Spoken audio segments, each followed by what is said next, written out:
모든 사람들이 가는 길. 우리가 이 아침 시간에 죽음에 대한 신앙적인 생각을 정리해 볼 수 있기를 바랍니다. 육신적으로는 서로 만날 수 없고 볼 수 없고 들을 수 없지만은 사실은 우리가 신앙 안에서 보면 얼마나 행복하고 좋은지 모릅니다. 왜냐하면 만약 그 사람이 살아있을 때에 우리 곁에서 우리를 위해서 중보 기도합니다. 그런데 죽은 후에는 하나님 보좌에서 우리를 위해서 중보 기도해 주십니다. 그 생각을 하면 죽음이라고 하는 것이 그렇게 슬픈 것 아닙니다. 우리가 이런 그 죽음에 대한 새로운 생각을 갖고 오늘 묵상의 주제가 2절 말씀에 소개됩니다. 함께 읽습니다. 내가 이제 세상 모든 사람이 가는 길로 가게 되었노니 너는 힘써 대장부가 되고. 아멘. 너는 힘써 대장부가 되라. 믿음의 대장부, 영적인 대장부, 신앙의 대장부가 될 것을 다짐하면서 우리가 죽음에 대한 이해를 모세를 통해서 여호수아를 통해서 한번 확인해 보고자 합니다. 우리가 보통 죽음이라고 그러면 육신의 기력이 다 쇠해서 죽는다고 이해합니다. 근데 성경은 그렇게 말씀하지 않습니다. 출애굽기 34장 7절에 보면 모세가 죽을 때 나이 120세였으나 그의 눈이 흐리지 아니하였고 기력이 쇠하지 아니하였더라. 육체의 기운이 진해서 죽은 것 아닙니다. 그런 하나님께서 모세를 왜 데려가셨느냐? 그게 한마디로 말하면 성경의 사람들, 언약의 사람들에게 있어서 죽음이라고 하는 것은 하나님이 맡겨주신 사명이 끝났다고 하는 것입니다. 또 여호수아 23장 14절에도 보라 나는 오늘날 온 세상이 가는 길로 가려니와. 온 세상이 가는 길로 갑니다. 누구나 다 갈 수밖에 없는 그 길입니다. 그러니까 그 죽음에 대해서 슬퍼할 이유도 없고 괴로워할 이유도 없다. 왜냐하면 살아있을 때는 우리와 더불어서 호흡하며 지냈지만은 하나님의 사람이 죽은 후에는 어디에 머뭅니까? 아브라함의 품에, 하늘 보좌에. 그러면 하늘 보좌에서 영원한 생명이신 예수님과 더불어서 항상 우리를 위해서 기도할 겁니다. 그러면 살아있을 때 기도한 것보다 얼마나 더 힘이 있고 능력이 있습니까? 우리가 그런 생각을 하면서 오늘 이 2장 말씀에서 하나님이 무엇을 말씀하고자 하시는가? 우리 1절입니다. 1절 말씀 함께 읽습니다. 다윗이 죽을 날이 임박하매 그의 아들 솔로몬에게 명령하여 이르되. 아멘. 다윗이 죽을 날이 임박하매 그의 아들 솔로몬에게.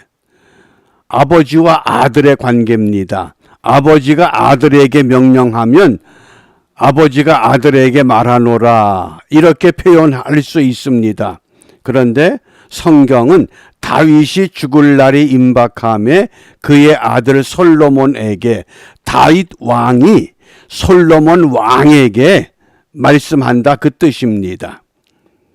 그래서 우리가 이 말씀에서 세 가지를 함께 나누고자 합니다. 첫째는 죽음은 공평하다는 교훈입니다. 그 위대한 다윗 왕도, 부귀영화를 누렸던 솔로몬 왕도 다 어떻습니까? 다 죽습니다. 약속입니다. 그래서 죽음은 공평합니다. 우리가 라틴어에 메멘토 모리, 고대 사회에 게선 장군들이 싸움에 승리하고 성으로 들어올 때 되면 그 뒤에서 메멘토 모리, 메멘토 모리 이렇게 외치는 사환이 있습니다. 게선 장군은 내가 싸움에서 이겼다고 의기양양하게 들어오는데 뒤에서는 너는 반드시 죽을 것이다. 죽음을 기억하려는 겁니다. 그러므로 무슨 교훈입니까? 싸움에 이겼다고 우쭐대지 말고 교만하지 말라 그 뜻입니다. 항상 내 앞에 죽음이 있구나. 그래서 거지 나사로가 죽은 것이나 부자가 죽은 것이나 죽음은 공평합니다. 문제는 뭡니까? 죽음 후에 세계가 있습니다. 죽음 후에 세계가 있기 때문에 우리가 이 땅에서 잠시 고난받고 고통을 받고 어려움을 겪게 되는 것, 그것이 문제가 아니라고 하는 뜻입니다. 그 다음에 두 번째, 이 죽음이라고 하는 것은 하나님의 은총이 필요합니다. 저는 왜 다윗이 솔로몬을 왕으로 삼았을까? 다윗의 어머니가 누굽니까? 밧세바입니다. 밧세바는 어떤 여인입니까? 솔로몬의 어머니. 솔로몬의 어머니가 밧세바입니다. 그런데 왜 밧세바가 낳은 아들이 솔로몬이 왕이 돼야 됩니까? 어떻게 생각하세요? 그래서 어떤 성서학자들은 굉장히 부정적으로 생각하는 경향이 있습니다. 아니 어떻게 왕이 몰래 우리아의 장군의 그 전쟁터에 나가 있을 동안에 그 부인을 불러들여서 못된 짓을 하고 그리고 그 관계에서 낳은 아들이 솔로몬입니다. 어떻게 그런 아들이 왕이 되느냐? 다윗이 헤브론에서 낳은 아들 가운데에 두 번째 아들이 길르압입니다. 길르압의 어머니가 그 유명한 아비가일입니다. 성경에서 아비가일만큼 지혜로운 여성이 없다고 합니다. 그러면 적어도 아비가일이 낳은 아들이 왕이 된다. 그러면 이해가 됩니다. 근데 이건 전혀 다른 각도에서 지금 말씀을 합니다. 그게 뭡니까? 그게 하나님의 은총이라는 겁니다. 어떤 은총입니까? 언약을 이루기 위한 하나님의 은총. 우리가 언약의 백성이 됐습니다. 예수를 믿음으로. 그렇기 때문에 서열적으로 보면 아도니아가 왕이 되는 것이 맞습니다. 오늘 본문 2장 15절 말씀에 이 아도니아가 솔로몬의 모친 밧세바를 찾아가서 이렇게 이야기를 합니다. 저가 가로되 당신도 아는 바여니와 이 왕위는 내 것이었고 온 이스라엘은 다 얼굴을 내게로 향하여 왕을 삼으려 하였는데 그 왕위가 돌이켜 내 아우의 것이 되었음은 여호와께로 말미암음이니이다. 이게 하나님의 은총입니다. 아도니아가 반란을 일으켜서 왕이 됐는데 서열상으로 맞습니다. 다윗은 나이가 들어서 이불을 덮어도 따뜻하지 못하고 통찰력이 다 흐려진 때입니다. 그러니까 아도니아가 내가 왕이 돼야 되겠다. 그런데 하나님은 허락하지 않습니다. 그래서 우리가 이 땅에 살면서 정말 하나님의 은총이 죽음이라고 하는 그 사건 앞에서도 필요합니다. 내 사명을 온전히 마쳤을 때 하나님의 은총에 의해서 우리가 주님 앞에 설 수 있는 것. 그 다음에 세 번째, 우리가 한 가지 더 얻을 교훈은 다윗이 아들에게 명령을 하는 겁니다. 죽음을 앞두고. 그러면서 이 아들에게 무엇을 부탁하느냐? 그 아들에게 부탁하는 것이 3절 말씀입니다. 3절 함께 읽습니다. 내 하나님 여호와의 명령을 지켜 그 길로 행하여 그 법률과 계명과 율례와 증거를 모세의 율법에 기록된 대로 지키라. 그리하면 네가 무엇을 하든지 어디로 가든지 형통할지라. 아멘. 지금 다윗이 아들에게, 왕에게 무엇을 물려주고자 합니까? 신앙을 물려주려고 하는 겁니다. 내가 너에게 왕위를 물려주는 게 이게 중요한 것이 아니라 내가 믿었던 하나님, 나와 함께 하셨던 하나님, 너에게도 동일하게 그러한 신앙을 물려주고자 하는 것, 그것이 오늘 다윗이 죽을 날이 임박했을 때에 가졌던 마음입니다. 그런데 오늘날 이 땅의 교회들에게 나타나는 현상이, 개척했던 아버지가 대형 교회를 만든 후에는 반드시 아들에게 교회를 물려줍니다. 그래서 사회의 비난이 되기도 하고 교계의 불협화음을 만들어내기도 합니다. 오늘 우리가 다윗의 죽음을 통해서 무엇을 물려줄 것인가? 오늘 이 다윗이 아들 솔로몬에게 명령을 지켜 행하라. 명령을 지켜 행하라. 그러면서 네 가지를 지적합니다. 법률과 계명과 율례와 증거를 지키라고 말씀합니다. 법률은 명문화된 겁니다. 기록되어져 있는 것. 계명은 뭡니까? 한마디로 말하면 해야 할 것과 하지 말아야 할 것을 계명이라고 합니다. 우리가 행해야 할 것이 있고 하지 말아야 할 것, 그것이 계명입니다. 율례라고 하는 것은 한마디로 말하면 도리를 말합니다. 왕은 왕의 도리가 있습니다. 신하는 신하의 도리가 있습니다. 믿음의 백성은 믿음의 백성의 도리가 있습니다. 그걸 율례라고 합니다. 그 증거가 뭡니까? 법률과 계명과 율례를 내가 순종했을 때 그것이 나에게 증거가 되는 겁니다. 그 우스갯 이야기 많이 들으셨죠? 어느 유명한 부흥사 목사님이 천국의 문에 섰는데 너 여기 들어오지 못한다. 그러니까 깜짝 놀래서 내가 무엇을 했습니다. 다 소용없다는 겁니다. 그러면 나 어떻게 해야 됩니까? 그때 예수님께서 내가 너를 위하여 십자가에 못 박혀 죽었느니라. 그게 증거입니다. 그러면 이렇게 우리가 명령을 지켜 행하면 어떤 약속을 하셨는가? 그 3절 하반절에 그리하면 네가 무엇을 하든지 어디로 가든지 무엇할지라 형통할지라. 형통에 대한 이해를 바르게 나누고자 합니다. 우리가 흔히 형통 그러면 얼른 생각하는 것이 만사형통, 이 단어를 떠올립니다.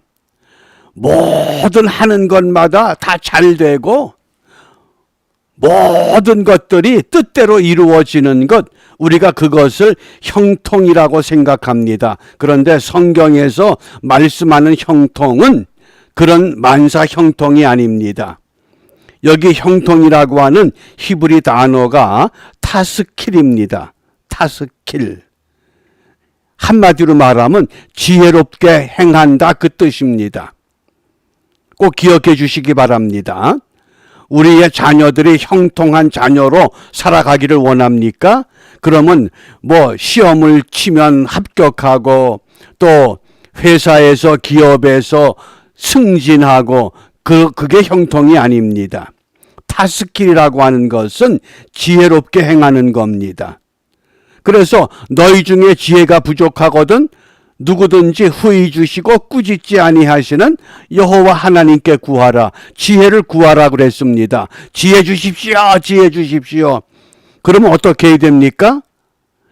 형통이라고 하는 삶을 살아야 됩니다. 그 형통이 뭡니까? 요셉의 모습을 보시기 바랍니다. 요셉이 형들의 미움을 받고 애굽의 노예로 팔려갑니다. 또 보디발 장군의 집에서는 억울하게 누명을 쓰고 감옥에 갇힙니다. 감옥에 갇혔습니다. 근데 감옥에서 또 노예로 있을 때에, 애굽의 총리가 되었을 때에 요셉의 특징이 뭡니까? 창세기 39장 2절에서 이렇게 정리합니다. 여호와께서 함께 하심으로. 하나님이 늘 함께 하십니다. 어디에서? 노예로 있을 때에도, 어디에서? 감옥에 있을 때에도, 어디에서? 총리가 됐을 때에도. 어떤 환경, 어떤 자리, 어떤 위치에 있든지 늘 하나님이 함께 하시는 겁니다. 그러니까 감옥에 있어도 하나님이 함께 하십니다. 노예가 돼도 하나님이 함께 하십니다. 우리는 총리쯤 됐으니까 야, 정말 하나님이 함께 하시는구나, 그런 느낌을 가질 수 있습니다. 그런데 요셉은 그게 아닙니다. 그게 타스킬이라고 하는 겁니다. 어느 곳에 있든지 하나님이 주시는 믿음 가운데서 지혜롭게 행하는 겁니다.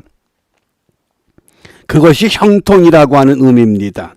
그러니까 다윗은 이 임종을 앞두고서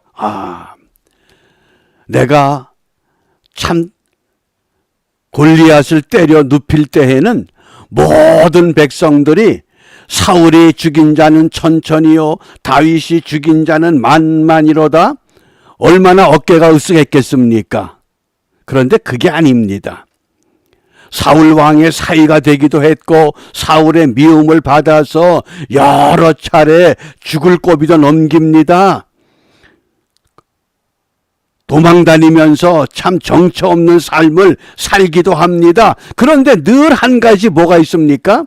여호와는 나의 목자시니 내게 부족함이 없으리로다. 그게 타스킬이라고 하는 형통의 신앙입니다. 왜? 지혜롭게 생각하고 지혜롭게 행동하고 지혜롭게 말하고 그러한 형통의 삶을 누리고 살았다고 하는 겁니다. 그래서 우리가 그리하면 내가 무엇을 하든지 어디로 가든지 형통할지라. 우리가 이 아침 시간에 그러면 무엇을 기도할 것인가? 이제 대통령 선거가 4일밖에 남지 않았습니다. 창세기 25장 32절 말씀입니다. 에서가 이르되 내가 죽게 되었으니. 지혜 없는 이 에서를 생각해 보셔요. 에서가 이르되 내가 죽게 되었으니, 똑같은 죽음인데 형통하지 못한 인생의 고백, 형통한 사람의 고백, 이 장자의 명분이 내게 무엇이 있으리요? 이 장자의 명분이 얼마나 귀한 겁니까? 그걸 잃어버리는 겁니다. 무엇 때문에? 배고파 죽겠다고 하는 것 때문에. 배고파 죽겠다. 장자의 명분이 내게 무엇이 유익한가? 우리는 예수 안에서 자유를 얻었습니다. 그렇기 때문에 갈라디아서 5장 1절에서 자유, 너희들의 그리스도 안에서 자유를 얻었기 때문에 너희가 자유인이다. 자유인이 물질 때문에, 건강 때문에, 어떤 환경 때문에, 무엇 때문에 자유를 잃어버린다고 하는 것은 아직도 성숙하지 못한 믿음 생활을 하고 있다는 뜻입니다. 그러므로 우리가 예수 안에서 자유를 누리는 기도가 필요합니다. 그리고 우리가 모든 그리스도인들이, 믿음의 사람들이 이러한 자유를 누리며 살아갈 때에 이 땅에 주를 알지 못하는 사람들, 그들도 자유인의 명분을 지킬 줄 아는 지도자로, 사람으로 세워가야 합니다. 우리가 먼저 회복한 후에. 그래서 오늘 우리가 기도할 때에 자유인의 명분을 지킬 줄 아는 지도자를 세우자.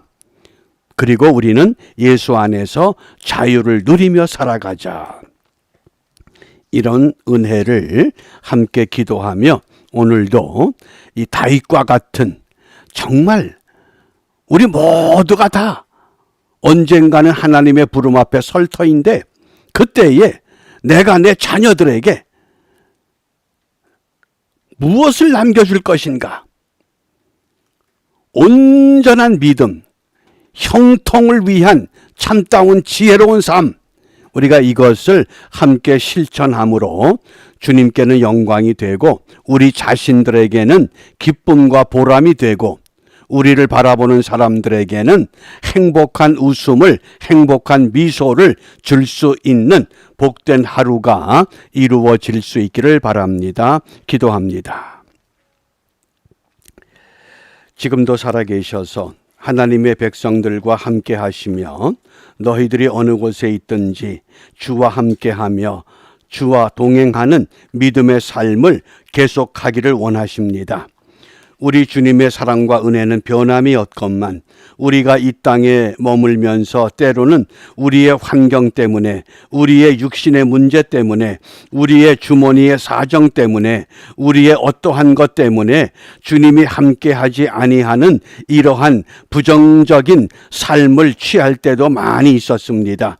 비옵기는 이 시간 우리의 지난날의 모든 부정된 것 온전히 떨쳐버리고 늘 주와 함께 동행하며 주 안에서 기쁨을 누리며 살아갈 때에 이 땅의 사람들조차도 거지 나사로를 통해서 부자를 깨우쳤던 그 은혜의 비유의 말씀처럼 부족한 저희들입니다. 연약한 저희들입니다. 그럼에도 불구하고 저희들을 통해서 세상 사람들을 깨우쳐 하나님 편으로